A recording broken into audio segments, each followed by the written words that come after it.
Pues sean bienvenidos compañeros y compañeras, es un placer para mí saludarles.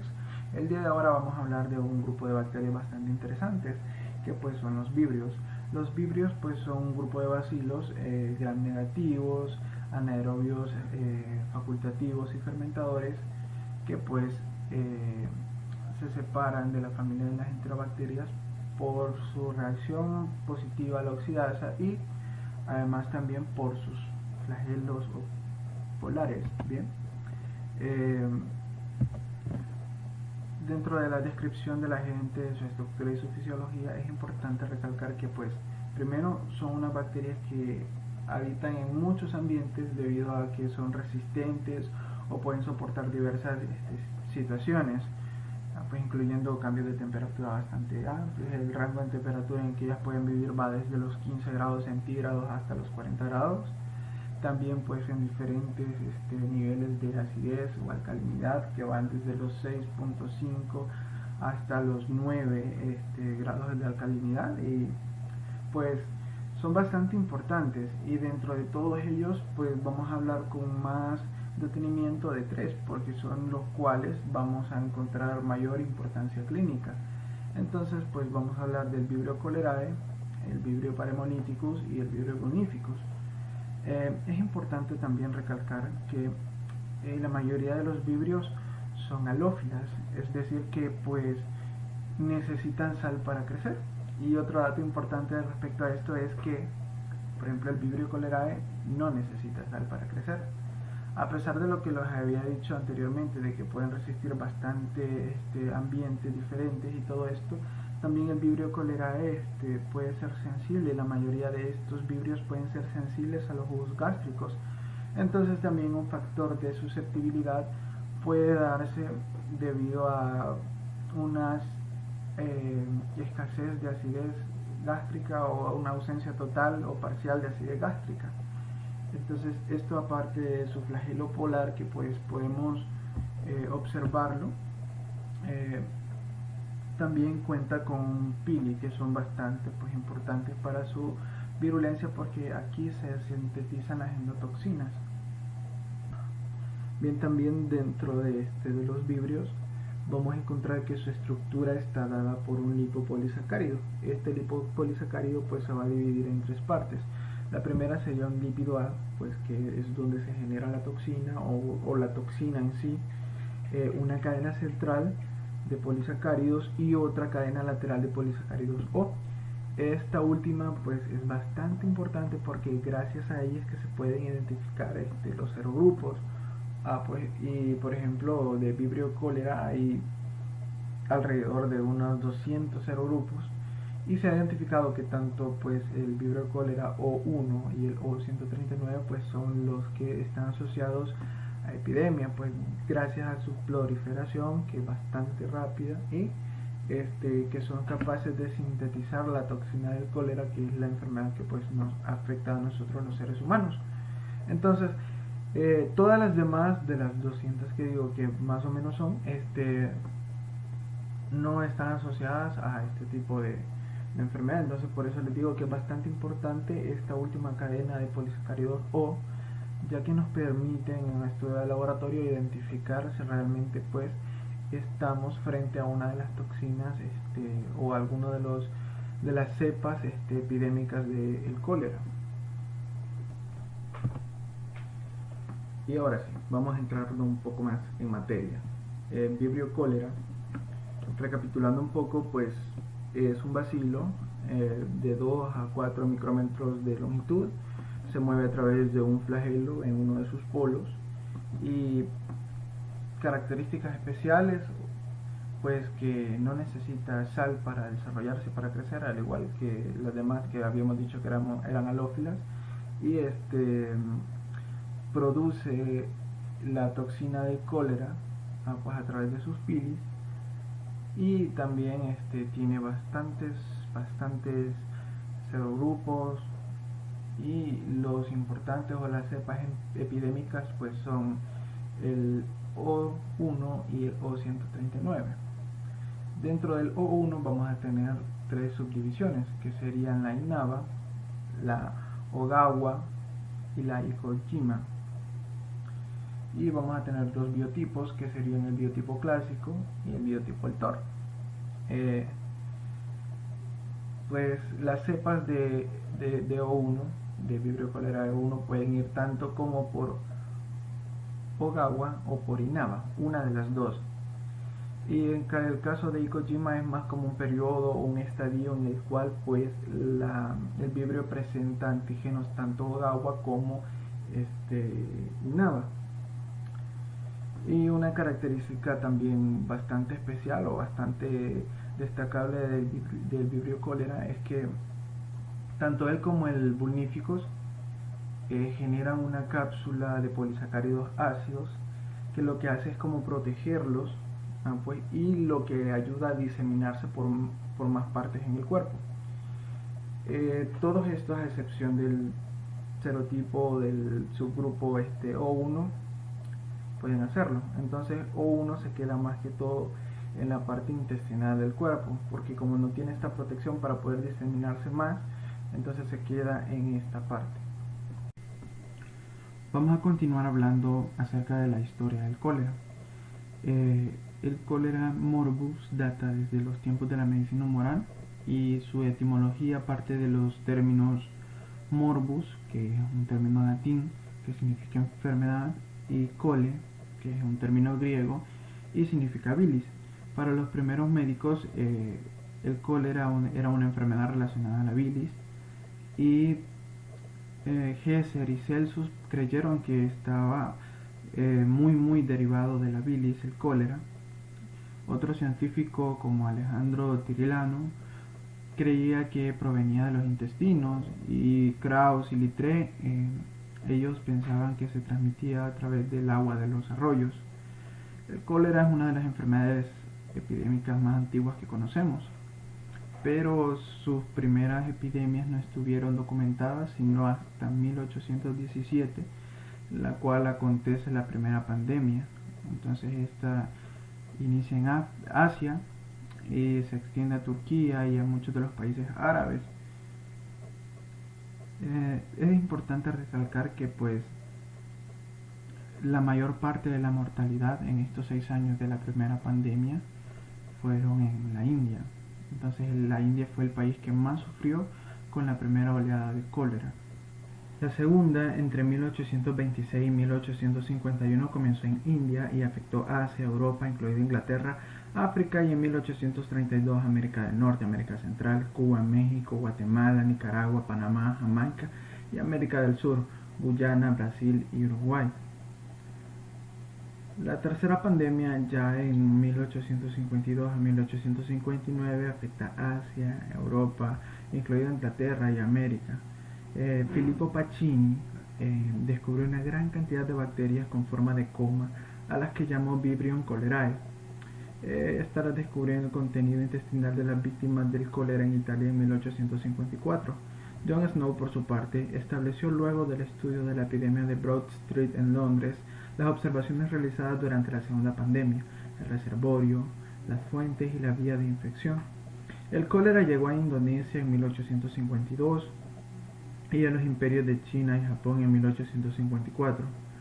De 1854 a 1862 atacó África, presentándose sobre todo en el este. Llegó a Zanzíbar, Mozambique, Madagascar, las Islas Comores y Uganda.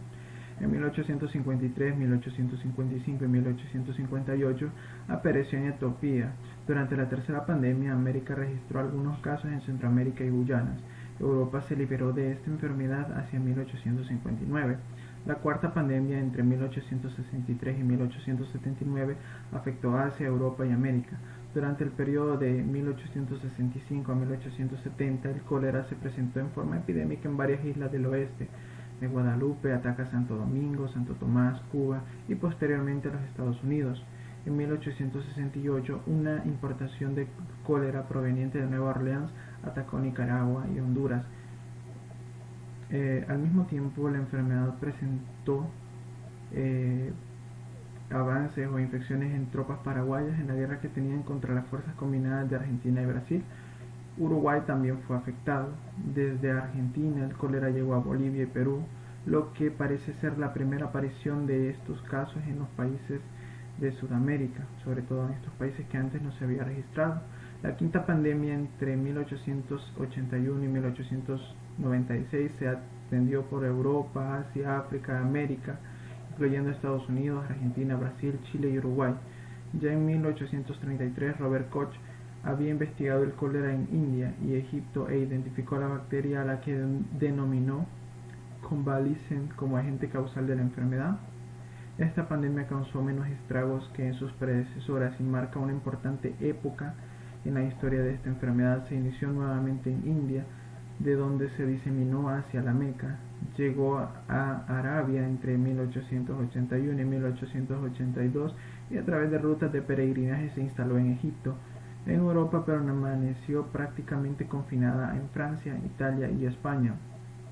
La sexta pandemia comenzó de 1899 a 1823, comenzó en el subcontinente indio y se extendió por África, Asia Menor y Europa. El Vibrio cholerae 01, el toro, fue descubierto por Gottschall en el contenido intestinal de muertos por cólera en el campo de cuarentena de Tor Sinaí, en Egipto, en 1905. La séptima pandemia, de 1961, se inició en las Islas Célebes de Indonesia y presentó una primera etapa en 1961 al 66 de progresión lenta y la segunda de los años 70 de progresión rápida, causada por Vibrio cholerae Tor y afectó a Asia, África, Europa y América Latina. En esta última localización la diseminación fue acelerada a partir de enero de 1991, cuando ocurrieron los primeros casos en Perú. Los únicos países de la subregión latinoamericana que no notificaron casos autóctonos de cólera hasta el diciembre del 95 fueron los países isleños del Caribe, Uruguay y Paraguay. La octava pandemia, producida por el Vibrio cholerae O139, había iniciado en 1992 en Madrás y Bangladesh. Se extendió por el subcontinente indio y ocurrieron epidemias en China, Tailandia y Malasia. En 1991 la epidemia llegó a Latinoamérica. El primer caso se registró en Perú el 23 de enero. Se habían reportado casos previamente en Texas y Luisiana, en Estados Unidos. Sin embargo, los casos de Perú indicaron el inicio de la primera epidemia de cólera en América Latina del siglo XX. En las siguientes semanas la epidemia se expandió rápidamente, afectando hasta 20.000 personas por semana, y a pasar de la intensa vigilancia sobre el padecimiento, el cólera llegó a Ecuador y Colombia, y en marzo de ese año y al mes siguiente a Brasil. Para mediados del mismo año, el cólera llegó a México y de ahí pasó a Guatemala, Bolivia, Panamá, Honduras y Nicaragua. Ya en diciembre se habían reportado casi 1 millón de casos de cólera en Latinoamérica, excepto en Uruguay y el Caribe. A finales ya de 1992 aparecieron epidemias de cólera debidas al Vibrio cholerae llamado O139, Bengal, las cuales se iniciaron en la India y Bangladesh y rápidamente desplazó los casos de cólera debido al tipo 01 u O1. Para 1993 la enfermedad se encontró en Tailandia, luego en Nepal, Malasia. Durante los últimos 20 años después de la reemergencia del cólera en las Américas, la incidencia más alta de casos pues se registra en el continente africano. Eso sería un resumen respecto a la historia de esta enfermedad. Ha causado bastante estragos y ha sido bastante importante para desarrollar nuestros conocimientos acerca de bacteriología, de microbiología y pues sobre todo en medidas de prevención, medidas de sanitización, de higiene, de contaminación de aguas, etc.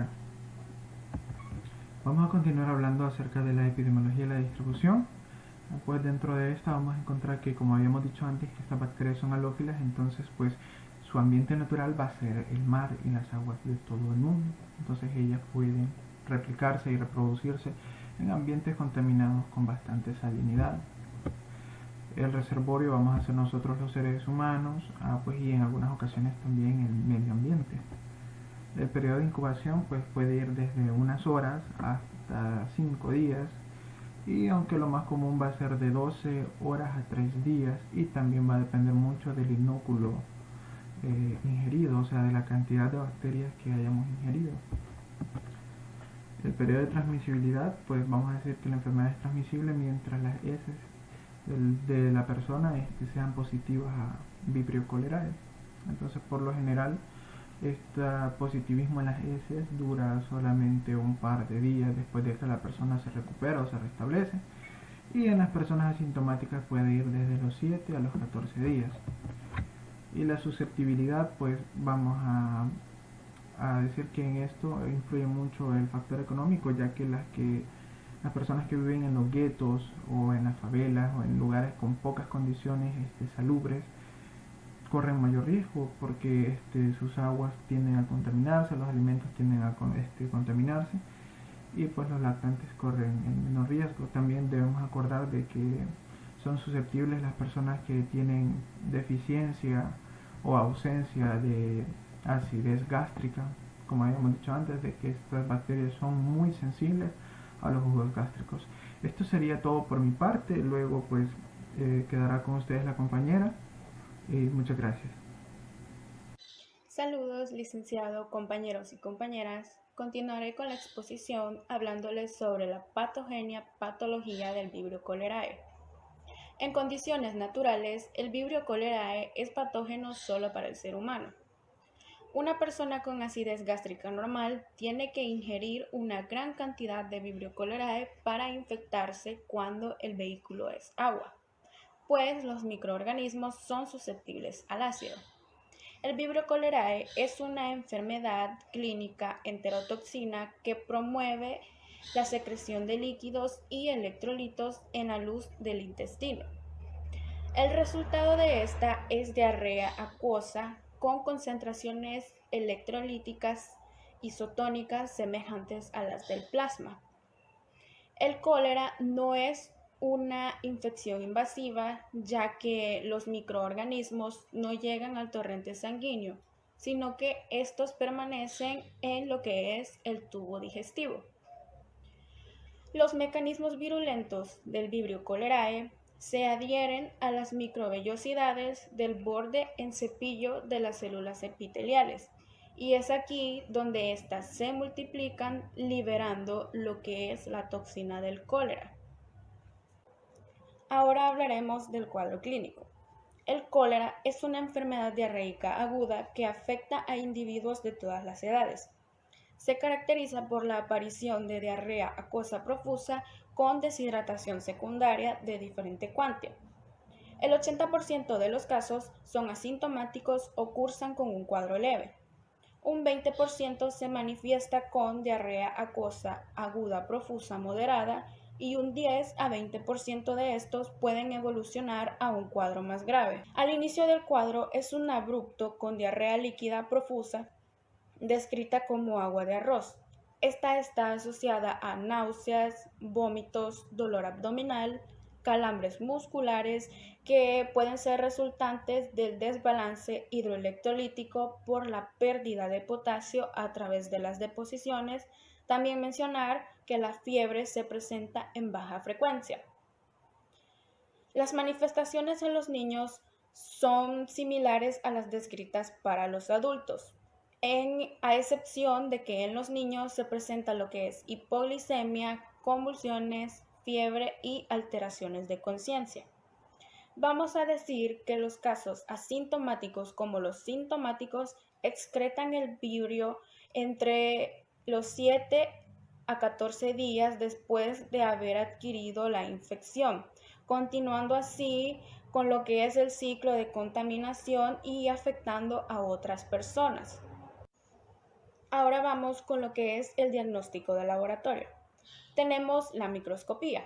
Con el estudio microscópico directo de las muestras de heces, puede proporcionarse un diagnóstico de sospecha rápido en lo que son los brotes endémicos de cólera. Tenemos el inmunoanálisis. Esta prueba tiene una sensibilidad de hasta el 97% y una especificidad variable, y su valor mencionar que disminuye a medida que progresa la enfermedad. Tenemos lo que es el cultivo. Las muestras se deben obtener en la fase inicial del proceso e inocularse rápidamente en los medios de cultivo. Por último, vamos a mencionar la muestra. La muestra para cultivo consiste en encontrar muestras de moco en las heces. tenemos lo que es el diagnóstico diferencial. El género Vibrio incluye algunos patógenos para el ser humano que no causan cólera clínico. Entre ellos podemos mencionar el Vibrio parahemolyticus, el Vibrio vulnificus, el Vibrio mimicus y por último el Vibrio alginolyticus. Tenemos el tratamiento. La parte más importante del tratamiento consiste en la reposición de líquidos y electrolitos para corregir la deshidratación grave y la hiponatremia. Primeramente vamos a tener lo que es la hidratación. Existen diversos protocolos de rehidratación, pero lo básico siempre es reconocer el grado de deshidratación para seleccionar adecuadamente la vía de administración de fluidos. Para el 80% de los casos, la administración de solución de hidratación es eficaz y suficiente con soluciones que contengan glucosa y electrolitos. Tenemos la hidratación vía endovenosa. Esta se reserva para los casos graves con deshidratación severa y para aquellos casos que no toleran lo que es la hidratación por la vía oral. Tenemos el tratamiento antimicrobiano.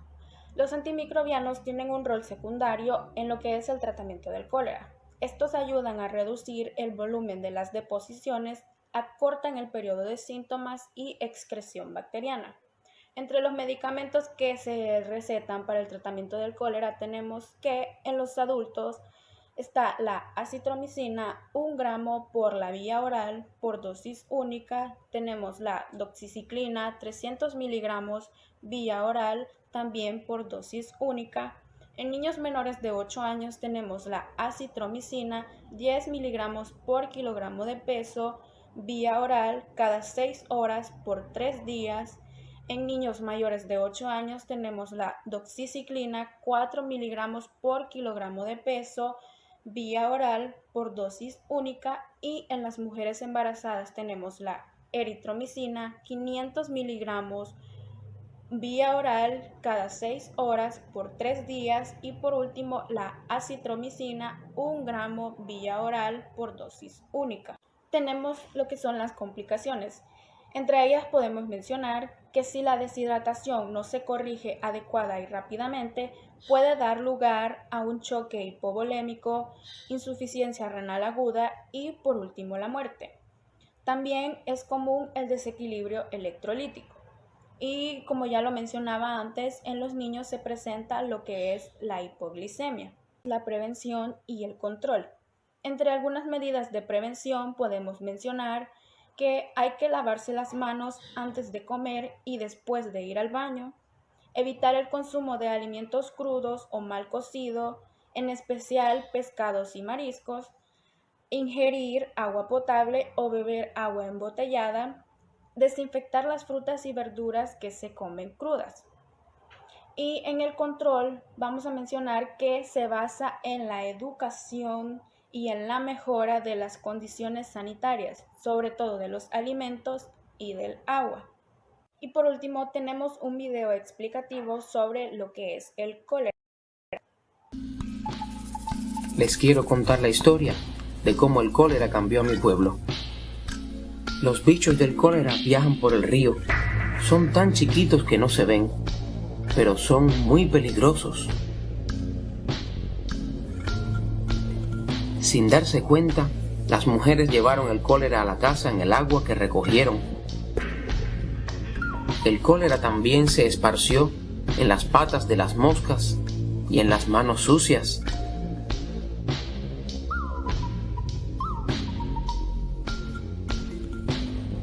Y nos tragamos los bichos del cólera que estaban en el agua, en la comida y en nuestras manos.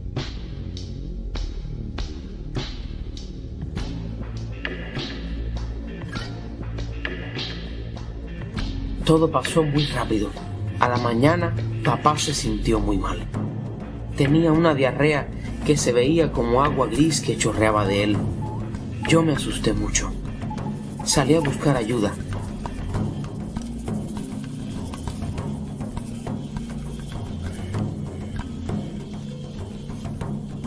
Corrí tan rápido como pude. Cuando la enfermera lo vio, supo que era cólera. Necesitaba líquido enseguida En ese momento, ella no tenía suero oral, así que le preparamos una bebida especial. Primero nos aseguramos que el agua fuera potable. La filtramos con un paño y la hervimos por 1 minuto. Luego mezclamos media cucharadita de sal y 6 cucharaditas de azúcar en 1 litro de esta agua. Sabía como a lágrimas, no muy salada. Me daba miedo que papá se muriera, pero pronto se sintió un poco mejor. La enfermera me explicó que no todos los que se tragan los bichos del cólera se enferman como mi papá, pero aún así pueden pegar la enfermedad. Ahora debía explicar lo del agua potable en mi pueblo y enseñarles a protegerse del cólera.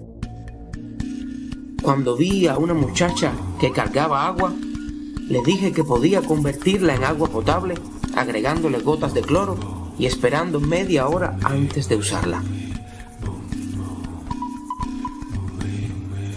A un hombre que iba a ponerse a comer con las manos sucias, le dije que lavara siempre sus manos con jabón y agua potable después de ir al baño. Solo podría comer sin peligro si tenía las manos limpias.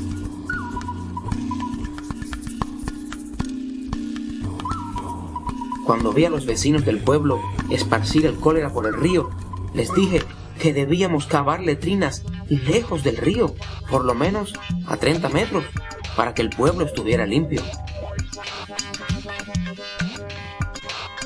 A una mamá que cocinaba alimentos sin lavarlos, le dije que debíamos lavarnos las manos y toda la comida, y después de cocinar, comer la comida caliente y no dejar que se le pararan las moscas. Corrí la voz por el pueblo y fui rápido a buscar a papá. Me sentía feliz porque ya estaba mejor. Así volvió la salud al pueblo. Ahora filtramos y hervimos el agua de beber. Siempre usamos las letrinas y siempre nos lavamos las manos después. Los alimentos se lavan, pelan y cuecen lejos de las moscas.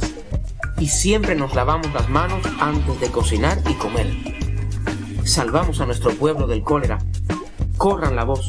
Su pueblo también puede ponerse a salvo. Y esa ha sido nuestra participación. Gracias.